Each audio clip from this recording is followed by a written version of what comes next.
Hey, everybody, it's Honesty, and this is a very special episode of the Right Honesty podcast. Special, And I'm going to special. delay as long as I can before introducing our special guest, Attorney General. How are you doing? I am excellent because of our special guest. Me too. Even with losing an hour to daylight savings, I'm still doing okay.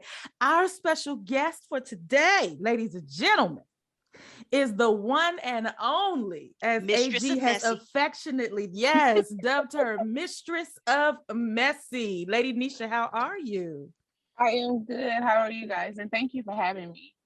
Listen, we are ecstatic, mainly because it's time for you to answer for your crimes. That's right. That's right. You didn't know. You didn't know. This is your public trial. Is this what I'm on trial? That's right. That's right. Yes. I have a whole list. Now. I am prepared with my list of grievances to which you must answer. Or that's for right. For which you must answer. Let me get myself together. Okay, so Lady Nesha, I think this is your first year and you have had a phenomenal breakout year. I think no fewer than 8 projects. Is that true? Yeah, I am on number 10. See, now look at Ciao. this. And when did you publish the first one? In October of 2019. Okay, so wait, why do I think this? I'm sorry, right. October 2020. Yeah, I was like, that don't sound right. Yeah. Okay. I was about to say, I lost the year with the pandemic. Listen, losing time in the pandemic, sis. Do not get me started. Yes. Okay, so we're in your second year, and this is project number 10. And you're writing number 10 now, or number 10 was Here We Go? Or no, wait, number Emotionally 10, Scarred. Number 10 was Here We Go. So Emotionally Scarred is number 11. Okay, and we're waiting. Hey, when is that coming out? What did you say? Did you tell us already? The release date? March. Okay, because it is March though. So I just want everybody to feel comfortable because it was 2 weeks in. So it's coming. It's coming. Yeah, it's coming. Okay. So tell us about what made you get started before we get into your various crimes, and there are many. Have you always been writing? What made you want to start, and kind of what was that experience like for you? I always wanted to write. So I'm an avid reader. I love reading. I've been reading since I was about 14. Started with like Fly Girl, and from there I found I think Wadia Clark, and the Thug series. Yep, I was so in love with her books. From there, that just opened the world for like Triple Crown, and I found everybody in there. I tried to write like when I was younger, but I could never finish a project. Like maybe it was because I wasn't focused enough, but I could never finish it. And as I got older, I tried again. Found myself not having the time and not having the patience. But during the pandemic, when I wasn't working, I had nothing but time. Okay. Nothing but patience. So I kind of just started with like a little small outline when I started Indie Me. Wasn't nothing major. I didn't write out like the outlines that we're taught to do in school. It was just like almost like notes that I kind of jotted down. And I kind of just went from there. Like it was piece by piece. It took me a minute, but I was focused. Yeah. What was it like? So when you clicked publish for the first time, kind of what did you expect the reception to be, and how has it been so far for you? I died like 3 times after I pushed publish. I think it was like 3:00 in the morning. And I text my cousin, I'm like, hey, I push publish. She's like, okay, go to sleep. I'm like, I can't go to sleep. Right. And after, I think I posted the link on Facebook. I didn't have as many like author friends or readers at the time. Probably, I was just starting off. I wasn't in a lot of groups. So it was a slow pickup. I did have some readers who read it, but there's still a lot of readers who haven't read it. But it was like a little slow pickup, and I was nervous, and I'm like, okay, let me just keep going. Yeah. Yeah. What was the turning point for you? Bambi. Well, can we back up for a second? Can we back up because I'd love to put a fine point on something, Nesha, because what you shared with us is that obviously you've been an avid reader since you were a teen. The pandemic, you found yourself with a lot more time and decided to focus, right? And that's fine. You started putting it together piece by piece. That's fine, right? Because there's probably a lot of people that may be in that boat where they start putting stuff together. What I would like to know from you though was what made you go from putting it together to actually hitting publish? Because we've heard of folks who, sometimes people will make a random comment on a topic or whatever about stuff that they have in draft, or they have stuff sitting in their drawers and they're just too afraid to share. And so I do want us to acknowledge that takes a level of courage, right? To put your stuff out there for people to react, good, bad, or otherwise. So what was it for you that tipped you over I've put this together and now I'm actually going to put it out there for people who don't know me to read it, consume it, and react to it? I took I think it was maybe a 2-hour class that author Nico had hosted. And she was asking us questions like, are you in your first draft, second draft? Have you went to editing? And I'm like, I have notes. And she's like, notes? What y'all gonna do with the notes? From there, it was almost like, all right, I'm gonna check in on you guys. And she did like a little follow-up email asking how was it going. And I think that was almost like encouragement. I'm like, okay, I can do it. Okay. But yeah, I don't know. Publishing, it was almost like I was showing the world like my inner thoughts. I don't know if that sounds crazy or whatever, but I was almost like shy to share it with people. I had like family who read it. They're like, oh, it's good, but I didn't have anybody on the outside who read it. So I was like very nervous. Well, no, I love that. And that's why I asked that question, right? Because it's fine to tell people, be bold, be courageous, just do it, right? That's fine. Yeah, but I appreciate, and I think we can all appreciate and respect people who say, look, I was scared. I was terrified, but I did it anyway, right? Because this notion that you have to be unafraid, that works for some people. That doesn't work for all, right? And so acknowledging that a lot of times, candidly, you're going to have to just do it shaking in your boots, right? You're going to have to just do it being terrified of what's on the other side in order to push past that and see it come to fruition. Because otherwise you'll be stuck. If you wait until you're no longer afraid, you may never do it. And I love hearing that you had kind of participated in a class or session with Nako, and she was the one that like pressed and asked questions, and to a certain extent sounds like was a bit of an accountability partner in a sense that she did a follow-up, right? So it was like a reminder to be like, yoo-hoo, remember, didn't you say you had notes or whatever she said, that as opposed to you kind of walked away from that and you were able to go back into your private thoughts and the voice in your head and just sit on it for another year or two. Because baby, it would have been a crime if you did not share your talent. It would have been a crime. And so I am glad. I wanted to know what pushed you there, because I am grateful for what pushed you there, because I absolutely love your work. And as we said, when we talked about Fraud and Bambi, I was the one that said to HP, I was like, you have got to read Ladii Nesha. You just must. You must, because you're depriving yourself of like class A entertainment by not digging into it. So I'm glad that you got past the fear and just did it. Thank you. Yeah. Thank you. Do you feel that fear every time, or are you over it now? No, I feel it every time. Girl, me too. I want it to go away. I feel it. I asked somebody, does it go away? And they were like, no. And I said, well, this is terrible. It's terrible. But Nesha, is it the same level as it was the very first time, or is it more you still have the anxiety, but you say to yourself, there are going to be people who love it. There may be some people who don't like it as much, and that's okay. I guess it's the expectation, you know, that it's supposed to be better and better each time, and I'm growing. So I'm hoping that the readers grow with me, you know? Yeah. Yeah.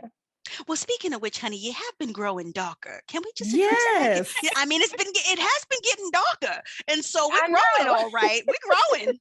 We're growing dark. Good grief. We're growing dark. I mean, but I think that shows like a level of courage. Yes. To really take it there.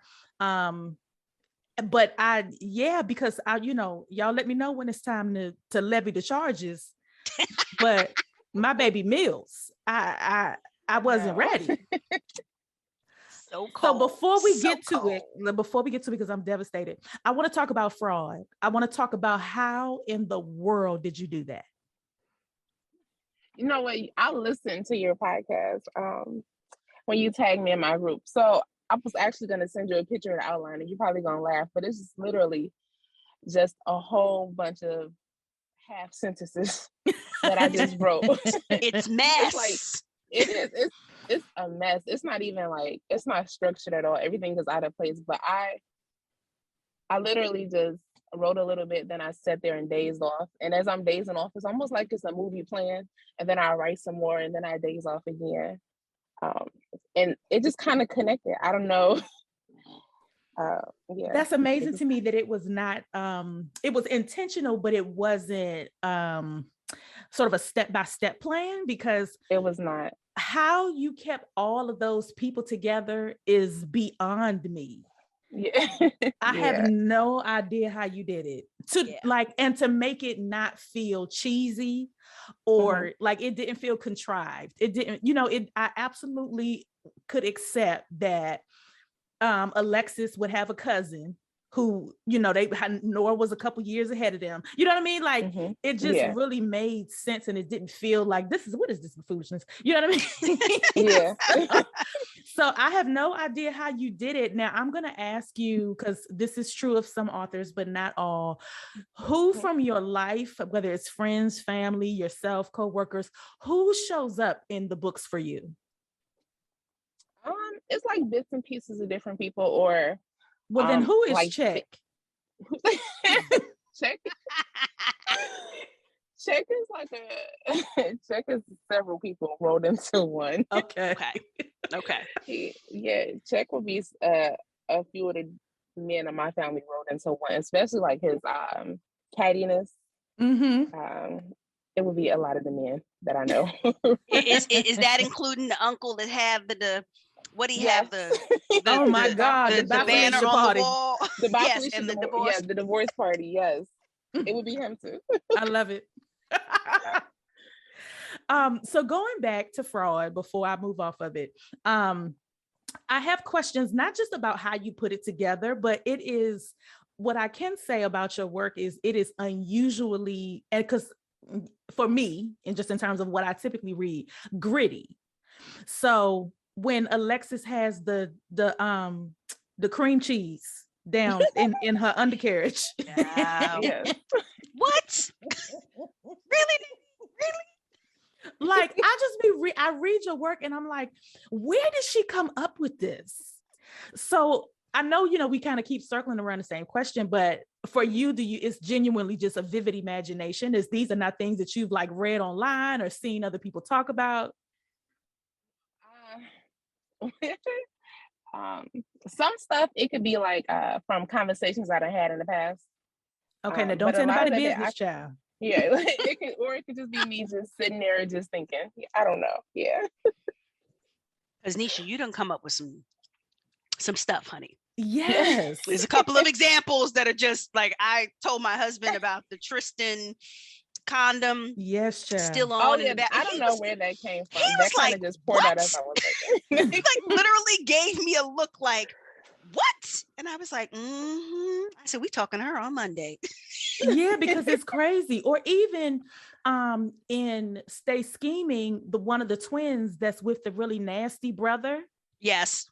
And like, you know, he makes her stay home, and Liz like and Liz, right? He makes her stay home and like handle him, but then she can't wash him out. That I was like, this is, whoo, child. And then it's again, and stay scheming, because that was the other example that had my husband side-eyeing you hard, Nesha, because he was like, when Mozzie feeds Bree the antifreeze. Yes, when Mosey, yes. Okay, then let's tell us. What's the correct pronunciation, Nesha? Mozzie. Okay. Mozzie, okay. Yes. By the way, they had some old ass names. They Maurice did. and what was, is this Milford? I think it was Milford. I was like, it is Milford. Lord have mercy. She done saddled these poor babies with 85-year-old names out the womb. Me too, child. I would accidentally use the same name twice and then have to go back and fix it. Goodness. But the antifreeze and he was like, they did what? And I said, yeah, he was feeding her for about 2 weeks. Mm-hmm. He was putting the antifreeze and the thallium in her food. And he was like, y'all talking to this person on Monday? I said, He was like, it's a twisted imagination. Well, that's me just Googling like crazy stuff. And I know I always say this, like, I hope the feds don't ever bust on my door, because it's all for research purposes. I just want to make sure I put the right things, because I'm a reader. So I know if it don't make sense to me, it's not going to make sense to nobody else. I like to check my facts. Mm-hmm. That's fair. So let me ask this, and this is kind of, because you've got characters, right, in I think across the books that just do some things. And I'm curious to know, has anything caught you off guard as you were writing, or it's in the context, once you have your outline, pretty much it? Because all y'all authors tried, I just write what the characters tell me, and I follow the direction that the characters take me in.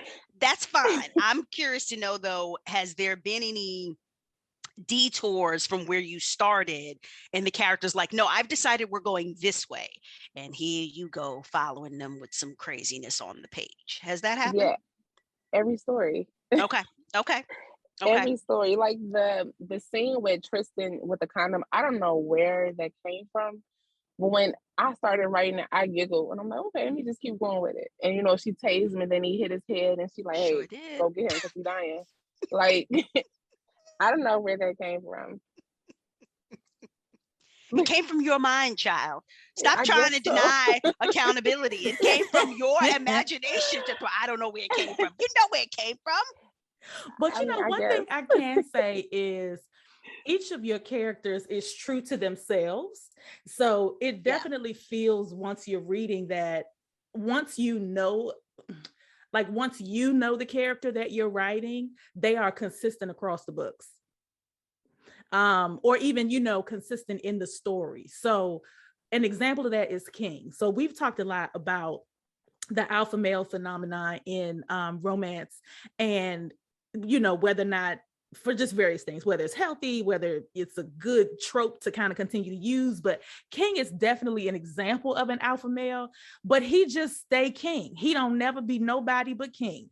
And even in his, meeting Bambi and going through what they went through, once they have all the children and the house and the club and the bunny rabbit and the everything, he's still showing up at Thanksgiving like, I don't give a fuck what y'all say, Bambi pregnant again, we not going back and forth, so her mother coming over here, and that's it. And everybody, and this constant like, King, you're such an asshole. He like, long as you know. Right. Right. That was actually I have to say, Nesha, brilliantly done. That King did not, on the one hand, we watch King's evolution, which is, again, a thing of beauty, the way you did it. But he does not change so dramatically. He does and he doesn't, if that makes sense, right? Like, we see him in terms of, he changes dramatically after some bumps and some bruises and some dumbass decisions, of course. Become the man that he needs to be for Bambi, right? But to HP's point, King's mouth stays on 100, right? And everybody can catch it, including Bambi, right? Like, I mean, she's not immune now just because he's all, deep. Oh, I'm so in love. that don't stop him from making fun of, when she had a little diarrhea problem and so on and so forth. He like, I love you, but you shitting all over the place. And, right, but and the that ain't right. at the dang vacation. Yes, he's like, that ain't right. In the flat tub of tea. Yes. And I thought that was beautifully done, because I think, sometimes the alphas, they soften so much, right? And I think we as the reader, we're so caught up in the romance of it once it finally happens, right? They'll be like, oh, hard eyes for everything. That the alpha kind of softens towards everyone. Whereas King, like I said, King's mouth stayed on 100, and everybody could catch a bullet. Everybody. Yes. Even the kids, right? Even the kids can catch a bullet. King didn't care. And I love that. Thank you. It wouldn't have been good to make King soft. No, I don't think so. I like to know what he was. I like this Marmo. Yeah, I liked him too. Yeah. Exactly the way that he was. Yeah. I guess what I'm saying is I think the way that you were able to make it work, I think speaks to your gift, because he didn't completely lose himself, even though we saw him become, a kinder, gentler King in terms of his love life, right? Yeah. So. Yeah, it was a good transition that showed that he was still authentic. He was, he remained himself, even though he fell in love with Bambi. And I think that's a part of, like, he would not have had it any other way. So even in the moments when, Tristan is on the couch and he's sorry for 2004 and this foolishness, King was sorry too, but he just had a different, Tristan is the touchy-feely one. Yeah, and he is. Even in the moments where Tristan's heart is broken, he still almost immediately regrets the bullshit. And sometimes he would follow Shayla. Like, he would be wanting to get back together, but if she was still on her fuck you, then he had to pretend to be on his fuck you. Yeah. Yeah. Nisha, I was going to ask you, I think, piggybacking off of that last point, HP, from your perspective, I know what we got on paper, right? From your perspective, what do you think was the key difference between King and Tristan in that respect, right? Because it was like both lost their women, right? And then had to get them back. And, the Royce thing is different from Tree's fuckery, right? Over and over and over again, right? Like it's like you did it in such a way where it's like we were watching King, and like we said, Peach warns him and other people warn him, but King was not, like, he wasn't flirting with Royce, but he did let Royce hang around for far too long, right? Whereas Tristan was like actively engaging. And I just, obviously they're different. They grew up in the same household, but they're different. Anybody that's got siblings, we know, raised in the same household doesn't mean you come out the same way.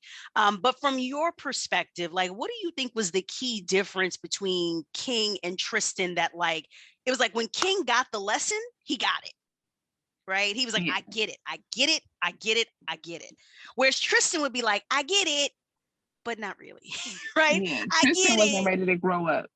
Okay. When, after him and Shayla had a baby, it was hard for him to cope with her having to nurture someone else besides him. All the focus wasn't on him. And then she got a business. And it was like, damn, what about me? Hey.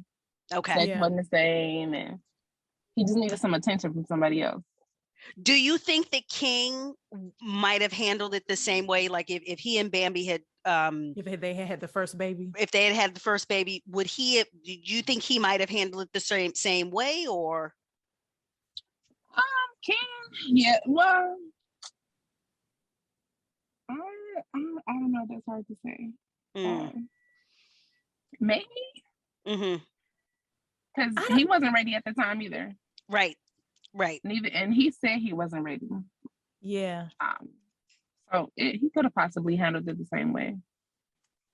I think the difference too. Yeah, I think because Tree, it was like after he was shot, and she's taking care of him, and he had like a super traumatic event that kind of preceded Trinity being born. And I think for King, he was still in the throes of just doing him, that he was like, hey, I ain't gonna hold you. I can't do this. You know what I mean? Like, I'm not gonna be nowhere near what you need me to be. So it's up to you what you want to do, but I'm not gonna be, you know, where I think Tristan made it for him, because he was still like recovering physically and emotionally. He probably thought he was ready, and he was happy to have a, you know, a little one to carry on his name and whatever, but which is because he wants more kids. But I think once he was well, it was like, well, this is actually quite boring. Right. This is more than I bargained for, right? And not as much fun as I thought it would be. Yeah. Keeping another human being alive is hard work. Right. And he hadn't seen it. He knew Peach meant mothering and nurturing him with Sadie and Kimmy and everybody else, but he had never seen like what it's like when everybody got to stay home. Right. Right. And really do the homework and really do, you know, which you see that in Trinity, because everybody pop your pussy in it. Wait, ho. Right. How did you get a hold of that? Right. Trinity was a humdinger. Which, considering her mom and her daddy, I mean, you know, it made perfect sense that Trinity came out on one. It's like, I am here. Yes. That's fair. That's fair. And the query whether if it had been Shayla who got shot rather than Tristan, right? Because Tristan's ego was pricked, you know, and I do remember him, you know, kind of saying, well, you know, she's seen me at my worst and with this, you know, bag on my hip. And so his, you know, the male ego, he can it's like it's like whereas with King and Bambi, right? Bambi was the one that was in the accident. And I, you know, we said this last week, Nesha, but I loved you taking the break. You did the same thing in Always Be My Baby, right? That breather that happens off the page, which I thought was skillfully done, because as I reread Always Be My Baby in anticipation for our chat with you, I was mad at Rex all over again. I was like, that's right, girl. Don't have nothing to do with this nigga and his mama. I don't care if mama's in jail. Like, F the sisters, F Nunu, F all of them, right?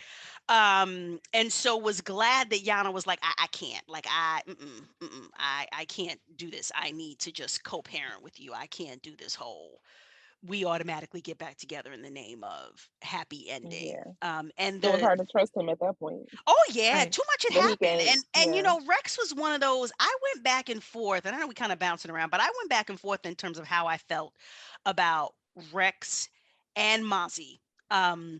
Which was interesting, right? Because at the end of the Bambi trilogy, you know, I wanted King and Bambi together. I wanted Tristan to get his shit together so that he and Shay could be together.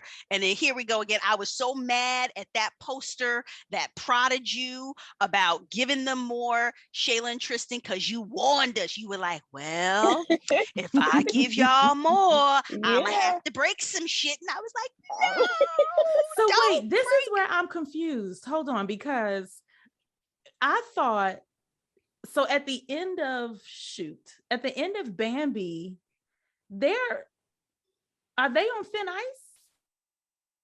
I don't know. No, they're not on thin ice. So Bambi 3, where are Shayla and wait, okay, when did this person say give us more Shayla and Tree? It was after it was before Nesha put out Holiday with the Carters, I think, because yes, it had to be because that's when she ruined us. That's when she ruined us, and people were like, so it was. I think Nesha, you might have been teasing that you were thinking about doing a holiday novel, a holiday novella, and somebody was like, "Oh, give me more Tristan and Shay. I can't wait." And I can see your reply in my mind's eye.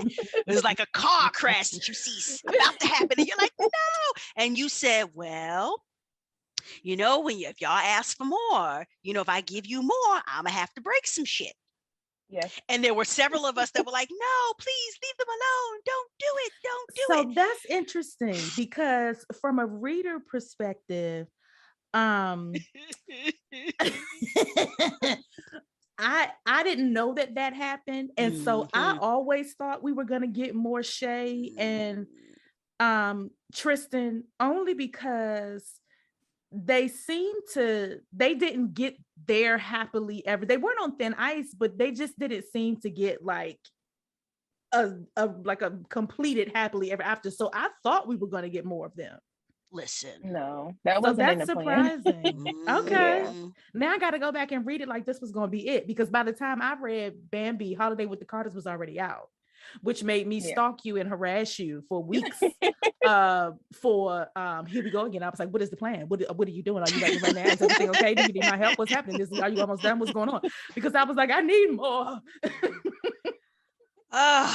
Nesha, you broke my heart with Holiday with the Carters. You broke my heart. Excellent. Let's start with the crimes. And then you continue to break my heart. And here we go again until you made it right. Everybody asked for more. She said, "What? I don't understand." Excuse me. Everybody did not ask for more. I said, everybody didn't. Okay. Me and the other contingent begged you not to destroy our hearts, and you said, "I don't care." Somebody asked for more, and now I'm about to break some shit. Deal with it. Remember, y'all asked for this. Totally heartless. So dramatic. I'm with it though, because okay. So Holiday with the Carters, I read Fraud, and then I went straight through Bambi, and I fell deeply in love, and I am their auntie, and I love them so. I jumped right into Holiday with the Carters, and then I read Stay Scheming and Always Be My Baby. We got a problem. I don't appreciate a lot about you. I'm gonna be honest. It's a lot of things about you need to fix. What? But since we on Bambi, let's start with Holiday with the Carters. I didn't appreciate him going off like that and being in his feelings like he was, and mushing her and making Bambi fall. I did not appreciate him moving into Here We Go Again, still being on one. And so what's that? Like, how come we couldn't have like a nice, sweet little Thanksgiving, easy peasy? Maybe because you didn't have to break it. And this is how I know you're a terrible person, because they could have just had their own little happily ever after story, and I would have been very pleased to read that. Answer for yourself. Why did you do that? You didn't have to break it. Okay. So when I wrote Holiday with the Carters, I wanted to move them up a little bit, and that's why it was easier to break them.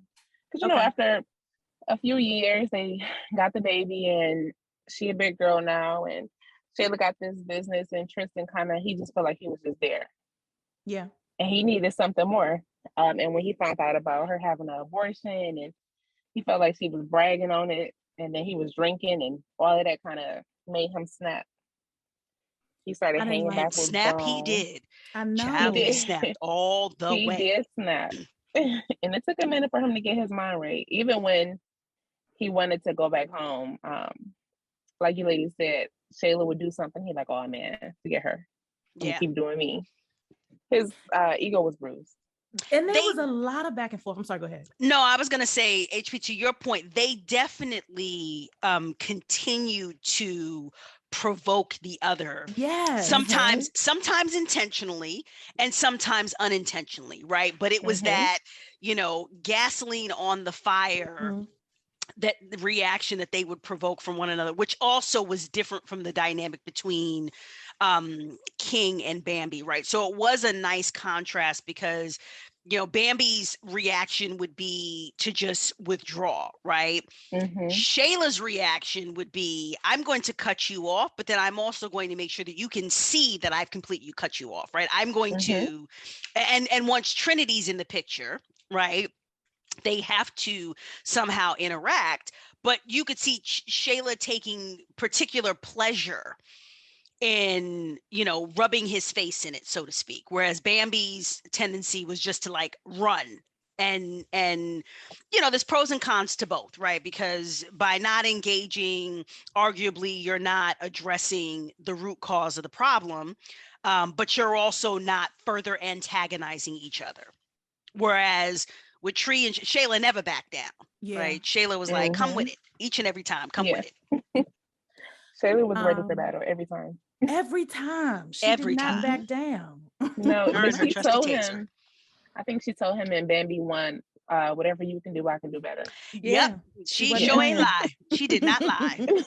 She was like, exhibits A through Z, I present to you my ability to up the ante every single time. Every time. Right. Okay, here's another crime. This one is justifiable. Lord. You broke my heart at the end of Fraud when Davy is standing there watching Zoe walk away with Noor and Zola as if they are a brand new family and he does not exist. Why did you do that? Answer for yourself. Jesus, it was justified, but my heart was like, this nigga, he's going to go out of here. He can't handle it. Right. That was real life. If you know how, because he not real life for me, but that's real life for some people, some men. Yes. Yeah, like hold on a second, Pooh. That's real life for some people. He lost his family because he couldn't do right, and he was warned over and over, and he had to pay the price, and his price was watching his fiance walk off with his baby and another man. I mean, he lost it all. He did. He lost there the was house, nothing the left. job. Yeah. And Nesha, because we speculated about this. Is it fair to say that Davy, or what do you think? Was this Davy's first time cheating, or had Davy cheated before and we just, we didn't know? That was Davy. That was his first time. Jeez. But it wasn't just, he didn't just cheat. He had a whole affair with that woman. I agree. But I mean, you said you listened to our discussion. So, because we were speculating about that, right? That from what we could tell, for the most part, Davy was, as Kia said, Davy was focused on, his team doing a good job at work and running a tight ship, and his family, right? Yeah. It's just Alexis just served it up on the silver platter, tied the handkerchief, the napkin around his neck, was like, here, open wide, and spoon fed him. And here he was, to your point, in a whole full-blown second relationship for over a year. Yeah. Lord have mercy. Which was a lot. And it was, I think the other thing that made Fraud so brilliant to me is that the pacing was phenomenal. And also, it was just very much like you just literally watched this man's life go down the toilet before your very eyes. It was like a train wreck in real time. So it's interesting, the fact that this was Davy's first time, that he was so brazen. He was brazen, but also so confident, right? Because when his father is warning him, Davy responds like a man who is a pro at this, as opposed to a man who has gotten lucky, who is clearly not being as careful as he thinks he is, because his father immediately recognizes it and calls him on it and is like, son, you're not being as slick as you think you're being, right? Because to me, but I'm risk averse, right? But to me, it's like, if I'm doing something and I think I'm on the low and someone quickly calls me out, that would have me rethink my whole situation, right? To be like, I'm obviously not being as discreet as I think I'm being. But Davy kind of reacted like a professional cheater. Like, I got this. I've got this. Because after a minute, when Zoe didn't pay attention, he felt he was good. He got careless. Yeah. I guess settle another question, Nesha. What's the correct pronunciation? Is it Aziel, Aziel? Aziel. Aziel. Aziel. Okay, Lord, we done butchered. We need to show that man his proper. We done butchered his name, which makes sense because his nickname was Zell, so I'm with it. Okay, Aziel. I loved him. Aziel. He was phenomenal. He was so much everything. Fun. He was like everything. The Bianca, but not really. Like, he definitely had more together than Bianca, but it just in terms of being like the popping best friend, I loved it. He was, Gazelle. you know, more responsible and less friendly with his bussy than Bianca. He was as dedicated, but more restrained than Shayla and certainly Jelly, right? Because like Azelle is like, we're not ending up in jail. I've got your back. I'm gonna hold you down, but we're not going to necessarily do something that's going to jeopardize our life and liberty. Mm-hmm. Yeah, because they had plans. He's like, no. Yes. We're not gonna let him get in the way of our plans. Yes. He's like, we got our credit together. We getting this loan. We're gonna have this business. But he was just, everyone needs someone like that. But I also would say, you know, everybody needs a Shayla and a Jelly in their life as well, right? Those friends that are like almost fanatical in their dedication to you. Yes. Yeah. Next crime. I'm ready. Now, let's get into Always Be My Baby. Yeah. Girl, you went dark. Well, wait. Can we go back to Stay Scheming before you go into, because no, I don't want to talk about it because I might start crying. Well, no. But what one of the things I was going to say, and then we kind of pivoted to something else, was I found that with both Stay Scheming and with Always Be My Baby, I was like, I don't know if I want these people together. These men, I was like, Mozzie, I know you were grieving, but I don't. And with Rex as well, I was like, they got a child together, so they in each other's lives. I was like, I don't know, Rex. You really had like a quarter of an inch of a backbone for most of the book. Yeah, he did. So the jury took him a minute to find out. It took him longer than a minute, child. I was just like, Lord, like, really, Rex? Lord, have mercy. And HP, I think you were right when you said Nesha has written some treacherous women, but that's a separate crime, right? Is that a separate crime or? Yes, because I have 2 or 3 crimes for Always Be My Baby. Okay. And then we will go to Stay Scheming. Okay. And then I will yell at her some more. Now. Okay, you went dark, like between Linda and Yasmin, or Yasmin. How did you pronounce it? Yasmin. Yasmin, like, and then ended up in jail together. But with the stabbing, I was like, this is too many things. It was late at night. I was like, oh, my door's locked. What's going on? So because sometimes you do push into darker territory, like with Here We Go Again, it gets dark at the end with Tony and the cousin. Definitely with Stay Scheming, my stomach was queasy the whole Stay Scheming. I was about a third of the way in and I said, somebody gonna die. And I didn't like it. I'm sorry. So tell me about Nesha's dark side.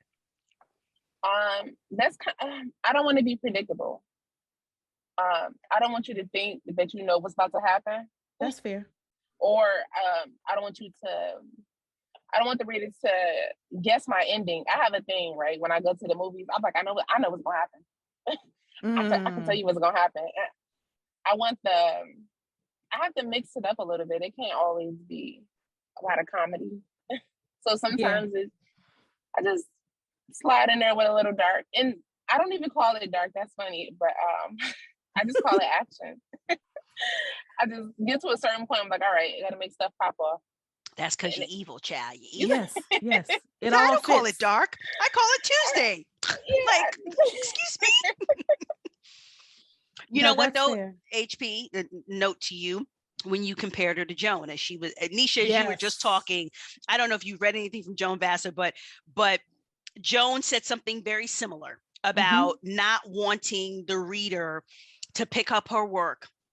And they start reading and they're like, oh, I know how this is going to play out. This person's going to end up with this person. They're going to do this and they're going to go here. That same perspective of, I don't want you to be able to predict where I'm taking. And not that there's nothing patently wrong with that, but your point is well taken of wanting your readers that are reading your work to not be able to basically tell you, so Nesha, I know in this book you're going to do this, you're going to do that. Like we already know with what you shared about Henny's book, right? So we know that he and Jessica. Wait a minute. You said that was coming out when? See, look at you. Oh, in March. Okay. This month, HP, this month.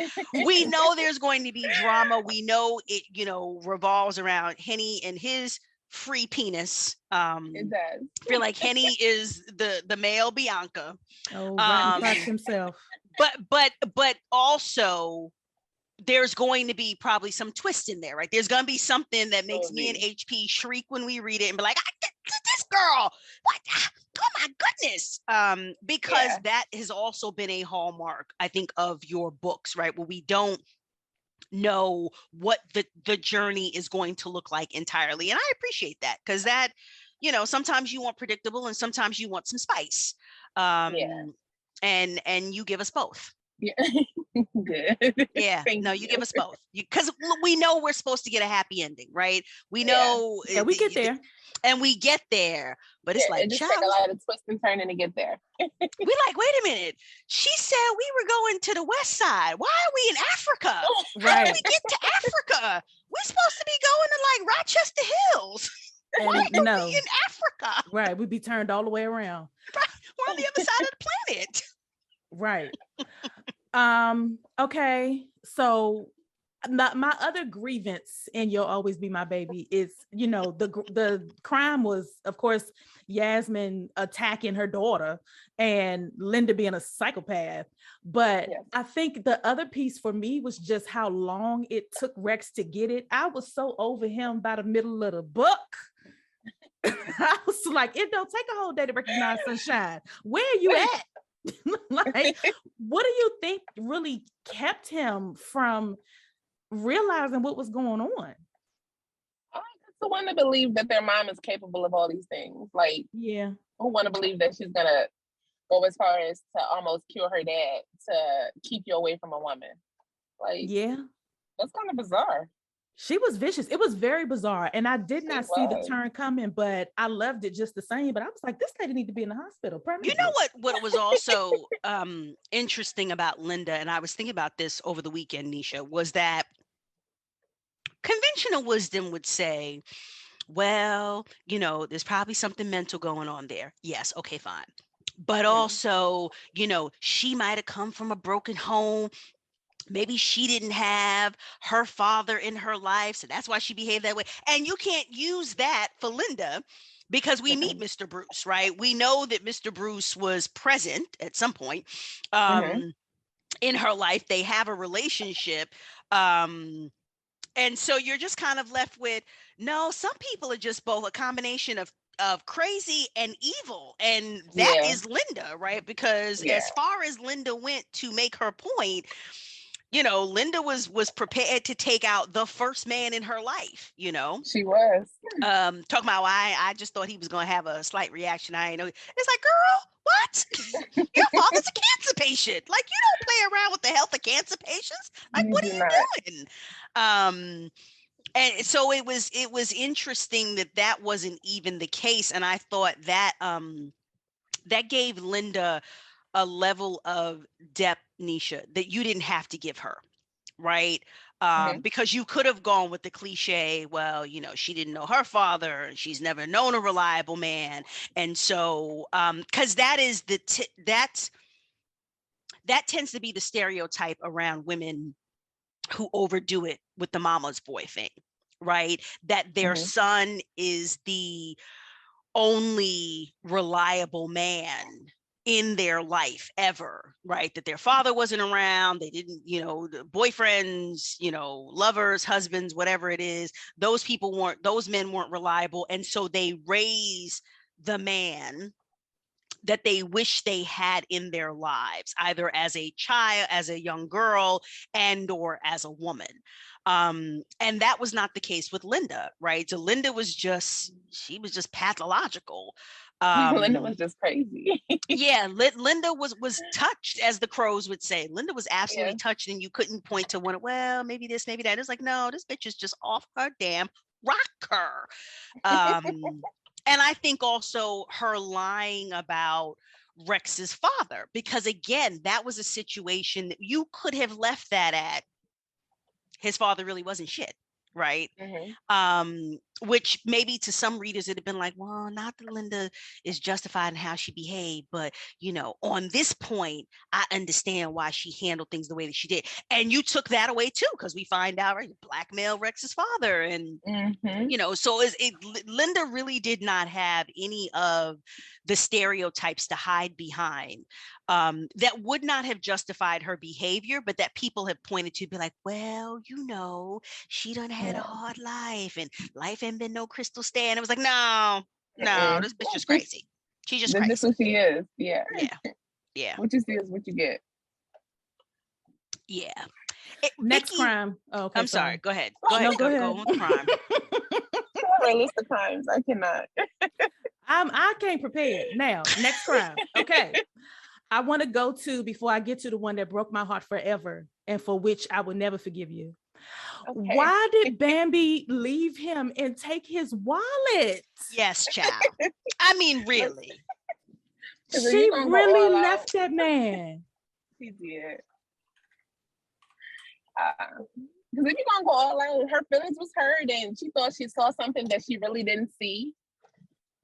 What other payment was to make him have him stranded in a whole nother state with no car, no money, no wallet, no ID, no nothing. Like, figure it out. And it gave her enough time to do what she needed to do at home, so he wouldn't be chasing her. Because if they had left together, she wouldn't have been able to leave. But did she really believe? So, okay, I'm stuck here. Did she genuinely believe that he had cheated on her, or was it just general cold feet? It was probably a mixture of both. Okay. Because you walk in, this lady's standing here naked, and he looking at, trying to, even though he was trying to put her out. I know if I walked into something like that, right, that'd be a problem. Right. Like, and not just any lady, and not, someone with whom there was history. Because it's like, how the hell? So Hannah is at in the same daggone vicinity, which obviously you wrote it that way, but like, you see that happen and you're like, what are the chances? And now Hannah is at the party, and not just at the party, but in his room, right? And of course, you heard us. Can't help but wonder. Yes, you heard us wringing our hands last week. Like, who was the king monitor? Why didn't somebody make sure? Like, somebody fell down on the job, because the man was drunk and all in their own world. True. Check was living his best life till Kimmy got there and was like, "Excuse me, this money is mine." When I tell you, I absolutely laughed so hard writing check at that bachelor party. Oh my God. I was cracking up because I was listening to that song while I was writing it. So to listen to it and write it, it was just funny. I'm like, oh my God, I cannot with Check. He's too much. Check I really is never know what to do with him. Too much. And Nesha, to that point, I loved how you let Spade evolve as well, right? Spade didn't Spade was another one who, like, he engaged in some treachery in book one, right? And then he got himself together, and he still had his one-liners, and he still tell everybody, where they can go, and the broomstick they can ride on to get there. But it was a great balance, because you could have left Spade as just like the villainous grandfather who we just no longer see much of him, right? And instead, you gave us a more fully formed Spade, including one that took accountability for his role in things with Prince, and helping them with the business, and then also coming through with some good relationship advice. Who knew? Right. And that didn't have to come from him, right? You could have used that could have come from one of the women. Hell, even once or twice Bone is given some good advice despite his foolery, which we'll get into him in a second. My God, that's a whole other kettle of fish.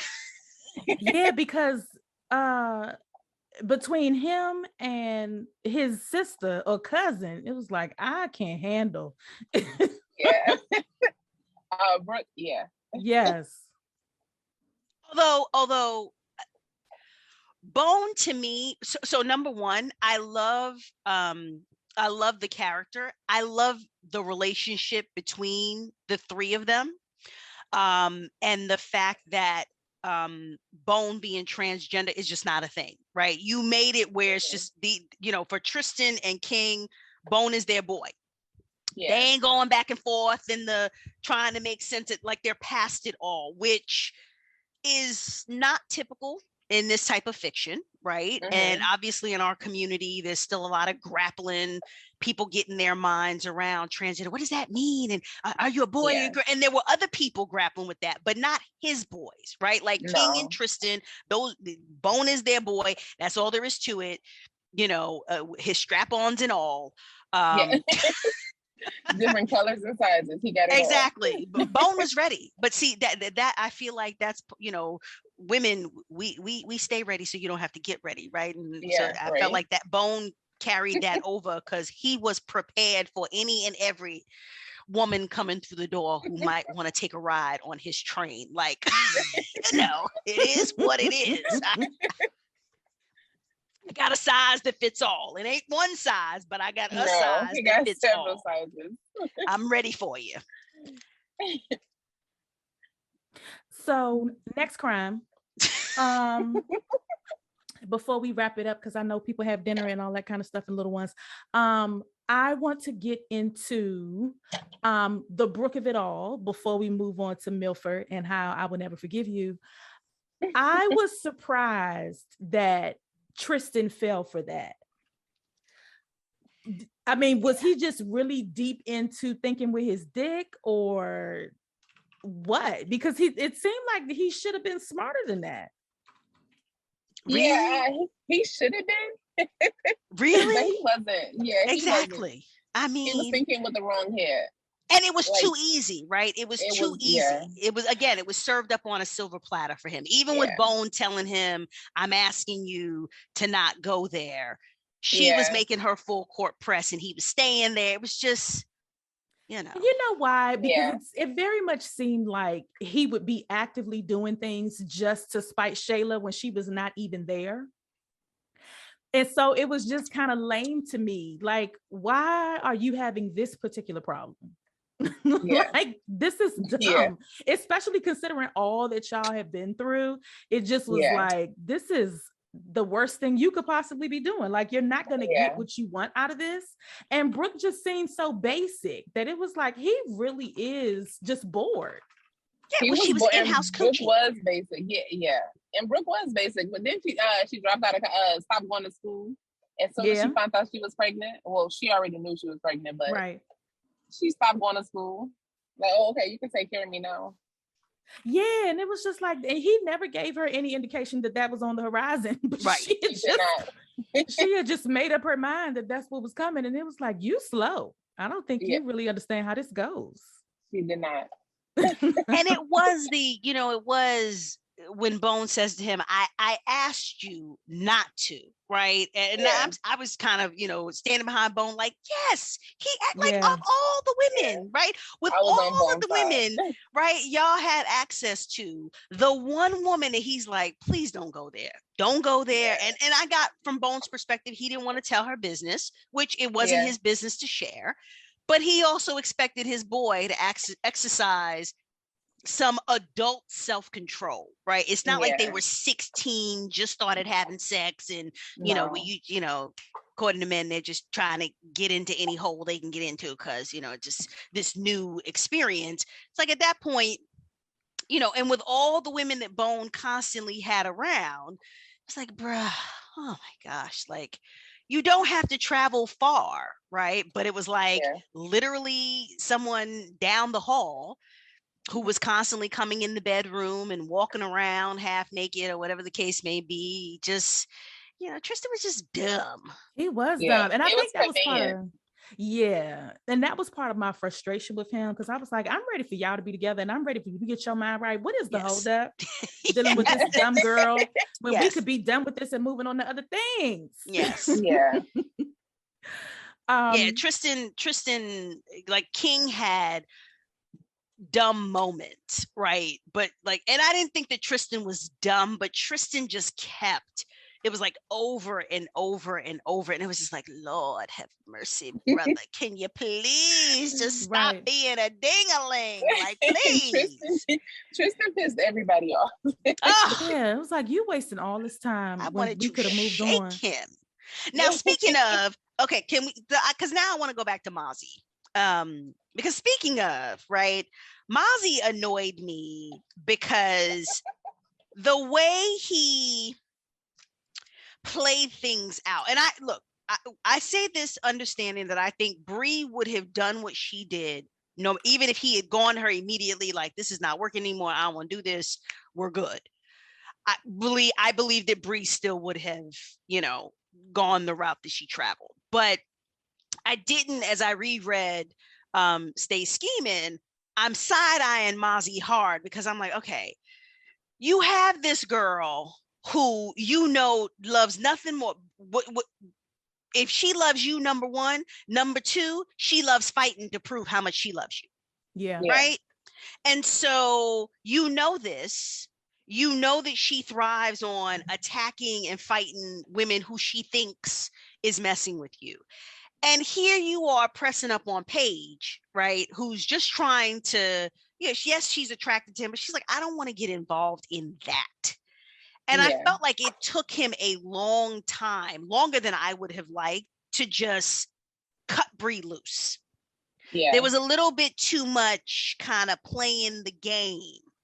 And I thought to myself, obviously she and Bree did not, Paige and Bree didn't have that physical confrontation until later in the book. But I was reading and I was like, now see, if Bree attacks Paige, I'm gonna fight Mozzie, right? Because this is gonna be on you, because instead of like making it clear and being like, listen, I'm attracted to her, I no longer want to be with Bree. And I got, when they're out to dinner, when Paige and Mozzie, when he takes her to dinner, and he basically says, well, you didn't ask me.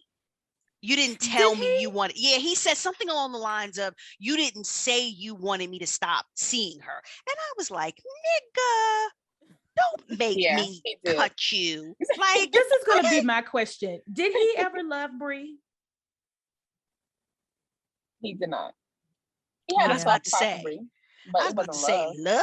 Yeah. Child, please. No, he had a soft spot for her, but it wasn't love at all. Yeah. I found it interesting, Nesha, that he boned her as long as he did. Right? Because it seemed like like I got that he was like, look, behind closed doors, she's a different person. I got that, right? But it also seemed like she was very much not his type, right? And Mills had some great, Mills is hilarious. To your question about who we pick, to cut up, I pick Mills over everybody else any day. But I thought the point was well taken that like she wasn't girly, right? She wasn't really his type. And he was always sleeping with other women, which, frequently caused an issue. I just thought it was interesting that he continued sleeping with her as long as he did, right? Or was he pacifying her to like keep the like arrangement going? Or because I feel like, like you guys are saying, he did have a soft spot for her. But to your point, like I was like, you better leave. This girl is crazy. Yeah. You better figure out how to leave her alone. But I guess maybe he underestimated her. Like he didn't think she would do what she ended up trying to do. He definitely underestimated her. But I mean, Nesha, was it convenience? Was it? He was attracted. It was he liked her hustle because she wanted the same thing he wanted. At the end of the day, she wanted money too. Okay. I mean, that's fair. Yeah. That's fair. I can see that. All right. On to the final crime for which I will never forgive you. Why did you kill my baby? Why would you do that? Because somebody had to die. Did they though? No, because it doesn't feel like they did. So I did a discussion with the ladies over at Bourbon Street. Those are our loves, Allegra and Ayana. About Stay Scheming. And I talked about Mill's character, and he was like almost based off my brother. And my brother did pass away. Okay. And so when I was writing Mill's character, I don't know, it just made sense to do it. I don't know. It was like, even if I didn't want to, right? That's kind of the direction that it went in, because you wouldn't have felt the same thing if I would have did that to Soli, or even if I would have did it to Mozzie. Like, Mozzie was cool, but he wasn't Mills. Like, it was, the readers had a connection with Mills. I had a connection with Mills. Like, I cried writing it, and I cried after I read it, but it just had to be done. I don't know. I don't know. And did you know that, Nesha, when you because it sounds like you do your outline and then you start writing, did you know that from the door, or was it as the story developed you were like, oh shit, I'm gonna have to kill Mills? As the story developed. Okay. I didn't go into it thinking. Now I will say, this is not the dark side, I promise. I didn't want to kill somebody, right? But I didn't want it to be him. It kind of just happened. Like, it just happened.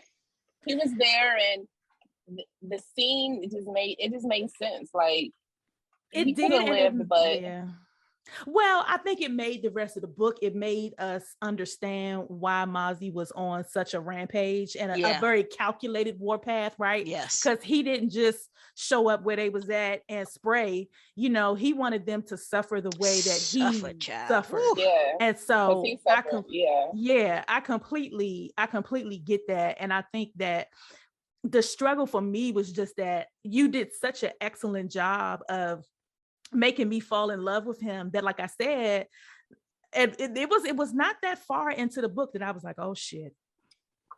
And I think I put it up there, like on Facebook, that I was like, somebody ain't gonna make it and I'm not happy. Because I knew it was gonna be him, and I was just like, oh.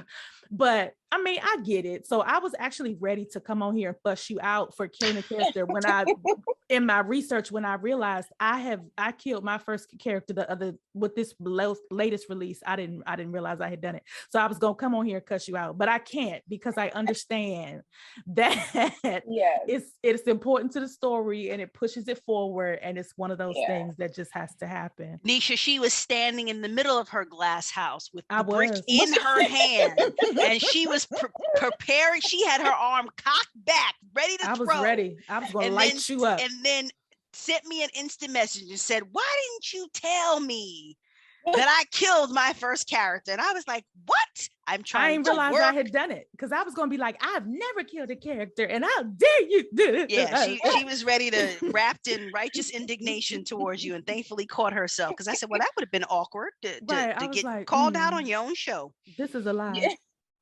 he was the first character that died and I cried about, but I don't ever want to be scared to kill a character. Yeah. Because if it happens, it kind of just happens. Sometimes, the characters, they control the story. Yeah. So I'm sorry, go ahead. Oh, I was just going to say, I kind of just go where they go, and that's kind of where it led to. Is there any other book, Nesha, that was similar, where it took you someplace you didn't expect, and you said, okay, this is where the story is going, and I need to honor that? Like something big. Like, I understand kind of small departures, but something big like that.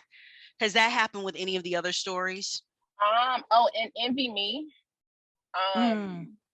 When, Lord forgive me, I cannot remember all the names. Okay, what is her? Is it Sasha? I believe it's Sasha. Is it Sasha?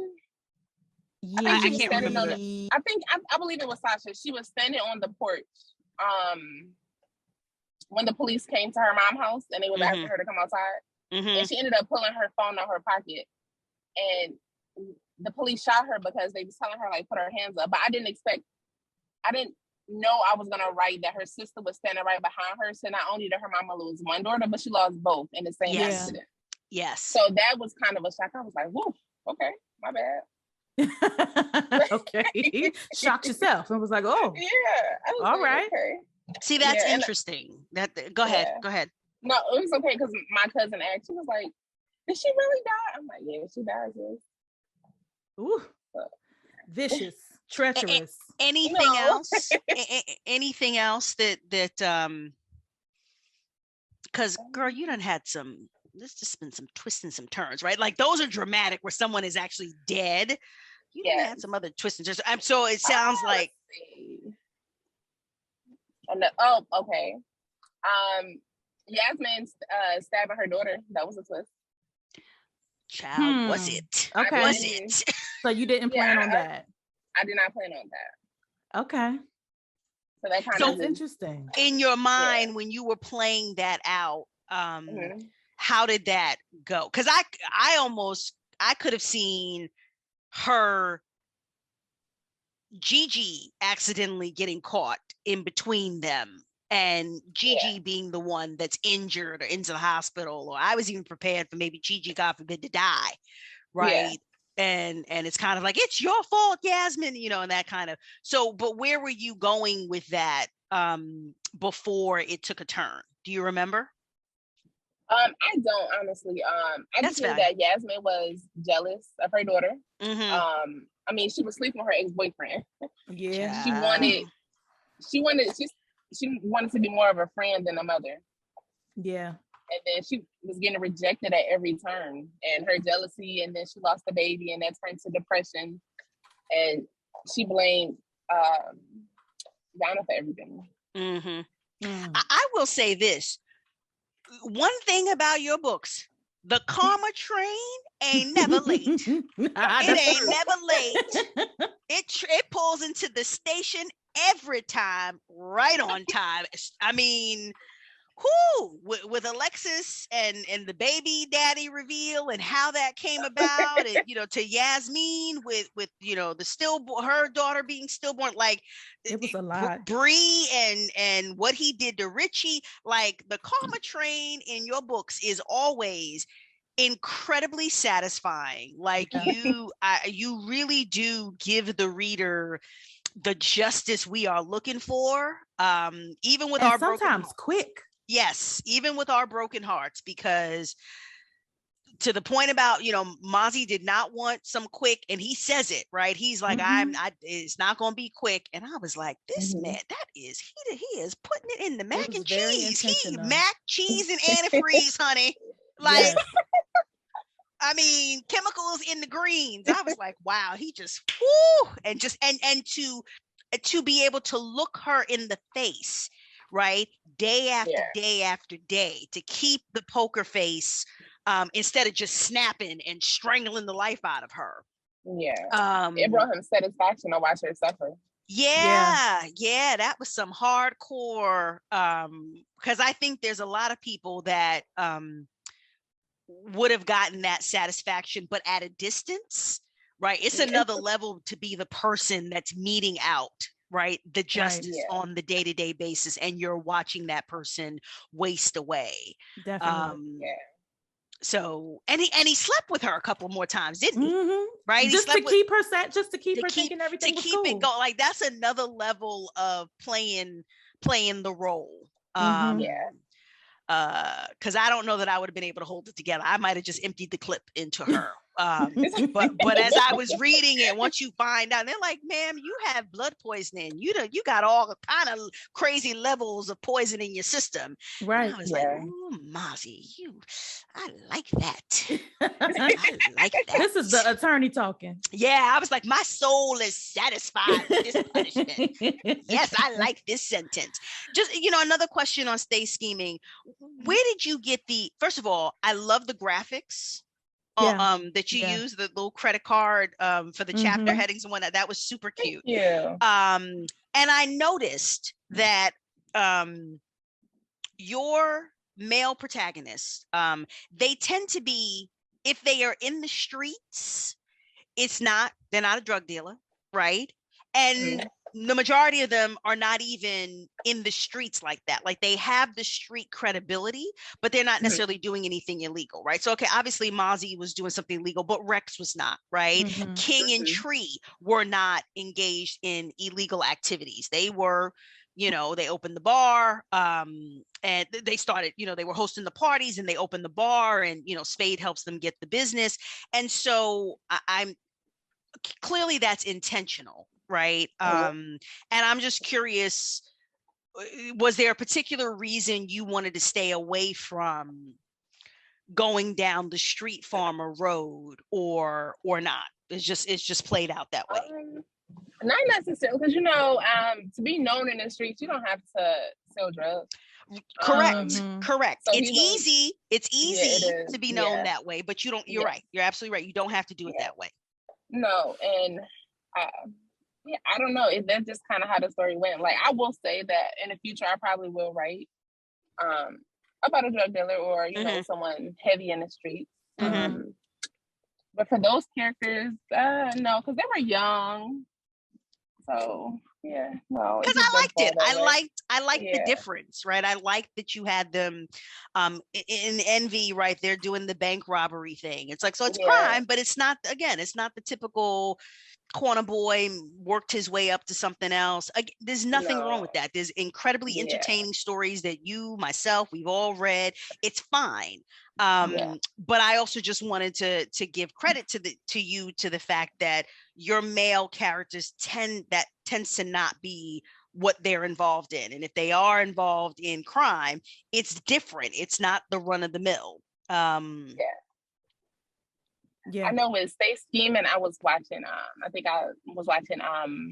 Scheming documentaries about credit card schemes. Okay. So that was, and it was this guy. And when they talk about all the things they did with them credit cards, I'm like, teach me the game, Ghost. Like, how? Yeah. Seriously. This is something that I can be doing. What did you do? What happened? Yes, it's like you gotta take your hat off to the folks that hit like the 7-figure range, right? Because everybody can't do that. Right. Everybody can't do that. All right. Very last question before we let you go. What can you tell us about Emotionally Scarred?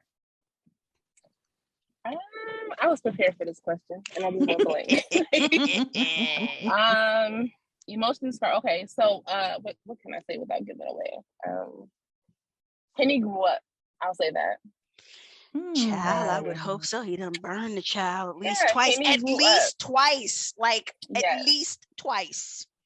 So when I went back to read Bambi, right? Because in order to write his story, I had to go back and research him about the pieces that I did put of him and Bambi and the holiday story. And him and Jessica are sprinkled in there. But the holiday story was moved up 5 years. So that means Penny grew up as well. So he's really not in Here We Go Again. You might see him a little bit hosting with Bone. So it was easy for him to get his life together off the pages. So you're gonna see a different side of Penny. Okay. And you're gonna like it. Interesting. I'll be the judge of that. Teffa. Yeah, you're gonna tell me what I'm gonna like. You don't tell me what I'm gonna like. He definitely grows up. But just because he grew up doesn't mean Jessica forgot. So they struggle with that a lot. Him and his wayward dick. So wait, so is he with Carl Jessica? Is in it. Okay. Can you show that man some respect? The man's name is Henry. Shame on you. Everybody call him poor man Carl. Poor man. I know, and I got that from y'all because everybody call him Carl. I'm like, all right, yeah, Carl. You could just Carl is in there quite a bit because that's Henny's dad. Right. Yeah. Is there going to be? Well, let me ask you this: are some of, because it's like Henny, we get the impression that because Lena is the only mother Henny knows, right? He doesn't, and Bambi had some memories of their mother, but whereas Henny didn't have any for obvious reasons. Is that part of? Is there a mommy thing there, or is just Henny's a good-looking dude, and we meet him, he's young and he's in college, and it's not unusual for good-looking young men in college to be hoes. It was just the continued burning that I didn't know. I was just like, bruh, like condoms. How, do you want your penis to be on fire all the time? Like, is this a cookout? Henny doesn't remember his mom, so he doesn't have the same issues Bambi did. For him, Lena is his mom. There's no ifs, ands, or buts. Henny was just young, fine, and in college. Okay. Yeah. Well, I'm ready. All right. When did you give us? Because I remember you had said, did you say today or tomorrow? See, look at you. Look at you. Did you give out? She's with the editor. Okay. So yeah, she's doing her thing. I just wanted to check in about that because I knew you had meant to say that you had wanted to give us a date. And so I had wanted to just remind you that you had not done that yet, if that was what you had in fact intended to do. No, giving dates scare me. But that's cool or whatever. That's fair. That's fair. And if Amazon decides to play with your emotions, you tell people it's gonna be live, y'all.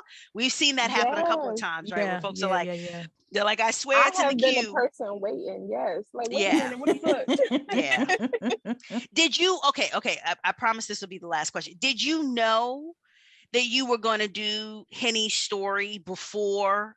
Or better question is, at which point did you say Henny has a story that's worth telling? Right after I finished Here We Go Again. Okay. I think I wrote him and Jessica name down. I got posters everywhere on my desk. And I wrote him and Jessica name down in the middle of Here We Go Again. And it said Henny and Jessica, and then it got a question mark. And then I think right after I finished, I looked at it like, hey. Okay. What we going to, but was there something in particular that sparked that for you? Or was it, when you revisited the Carter universe, you were like, you know what? Like what sparked, He just had more to say. Okay.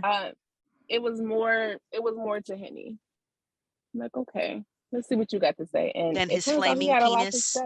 Okay. He did. There's more to Henny than his flaming penis. Maybe that can be the tagline, Nesha. There's more to Henny than his flaming penis. It is more than Henny than his flaming penis. Oh, Henny. I think, what do they call him? The crotch. I think someone called him the crotch burn or fire. Listen, I tell you what, that was another one of those things. The way those two went back and forth, you had some witty insults that they tossed between the two of them. I thoroughly enjoyed that banter. Bambi and her brother.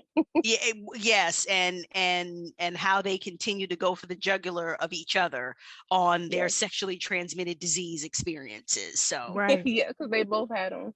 Yeah, although I was with Carl, I was kind of like, ooh, child, like, I don't want to be hearing about somebody's crabs at the dinner table. Like, don't nobody want to be hearing about your crabs while we eating crab cakes. Like, that's ew, that's gross.